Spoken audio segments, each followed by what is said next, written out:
হৃদয় বিদাৰক ঘটনাটো ঘটি গ'ল আৰু আমি আটাই জানো আমাৰ জাতিৰ প্ৰাণ হিয়াৰ আমঠু জুবিন গাৰ্গ ডাঙৰীয়া ইতিমধ্যে মহাপ্ৰয়াণ ঘটিছে তেখেতৰ। যোৱাকালিয়ে এই ঘটনাটো ঘটাৰ পিছত সংঘটিত হোৱাৰ পিছত অসমৰ চুকে কোণে নিমিষতে বিয়পি পৰে আৰু অসমবাসী সমগ্ৰ অসমবাসী এই খবৰটো পোৱাৰ পিছত বাকৰুদ্ধ হৈ পৰে। আমাৰ ক'বলৈ ভাষা নাই এই কেনেধৰণৰ ক্ষতি আমাৰ বাবে, জাতিটোৰ বাবে কেনেধৰণৰ ক্ষতি, কোনো অভিধানিক শব্দৰ দ্বাৰা আমি ইয়াক ব্যাখ্যা কৰিব নোৱাৰোঁ।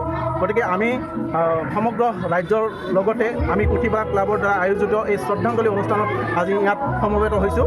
দিনটোৰ কাৰ্যসূচী হিচাপে পোনপ্ৰথমে আমি যিহেতু আমি আটাই জানো আমাৰ মৰমৰ জুবিন দা গছ ভাল পোৱা এজন লোক আছিল, তেওঁ জীৱ জন্তু ভাল পোৱা এজন মানুহ আছিল। গতিকে আমি গছপুলি ৰোপণেৰে জুবিন দাক আমি শ্ৰদ্ধাঞ্জলি জনাইছোঁ আৰু সন্ধিয়া ভাগত আমি পুথিপাৰা ক্লাবৰ বাকৰিত আমি তেখেতক আমি চাকি জ্বলাই বিদেশ আত্মাৰ চিৰশান্তি কামনা কৰি আমি মৌনব্ৰত কৰিলোঁ। আৰু লগতে তেওঁ আগতে ইতিমধ্যেই আমাক জনাই গৈছিল, আমাক সমগ্ৰ অসমবাসীয়ে জানিছিল যে তেওঁৰ যিটো কালজয়ী সৃষ্টি তেওঁ নিজেই সেইটো কৈ গৈছে যে মোৰ মৃত্যুৰ পিছত মায়াবিনী গীতটো বাজিব লাগে আৰু মায়াবিনী গীতৰ চৰে চৰে আমি লিপচিং কৰোঁ।